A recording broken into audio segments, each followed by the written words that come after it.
Mga girls, may sasabihin ako sa inyo.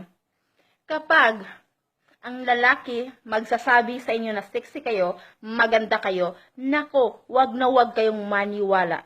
Dahil ang lalaki na yan, mga gago, kaya mo naman lahat ng mga lalaki ngayon, lahat.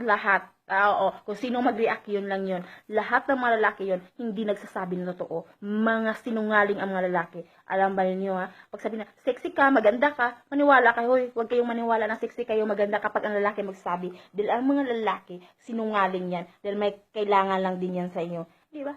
Tipo yung mga lalaki na kaka-add lang sa Facebook, kaka-send lang, tapos sabihin ka na, pwede ba tayo magkita, tapos magpasarap, 'di ba? Mga buisit talaga 'tong mga lalaki, no, buisit talaga. 'Di ba? Yung iba manglibre nga pero may makapalit namang, yung hindi yan bukal sa loob ba? 'Di ba? Kailangan ka pa mong ganun. Buisit talaga kayo mga lalaki, mga buisit kayo, sana mamatay kayo, sana kunin kayo ni Lord, mga piste kayo, mga lalaki kayo, mga punyeta kayo.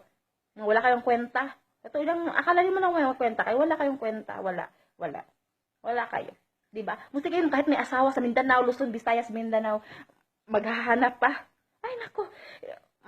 Nako, wala talaga matinong mga lalaki ngayon. Nako, kayo mga girls, kayo niloloko lang kayo ng mga lalaki. Sabihin kayo sexy kayo, maganda kayo, in love ka agad. Isang chat lang, ngayon lang nag-chat kayo, tapos in love na kaagad. May gusto na kaagad. Kayo lang binubula lang kayo mga lalaki. Ang mga lalaki, tandaan ninyo, walang kwentang mga lalaki ngayon. Mga punyeta, mga piste talaga yung mga lalaki na yan. Tandaan mo yan. Marami akong maraming pagbukas ko sa Facebook, maraming hi, hello. Tapos, makilandian lang. Hay, wala akong time sa makibulahan sa inyo, mga buisit kayo, mga lalaki kayo, mga buisit talaga kayo.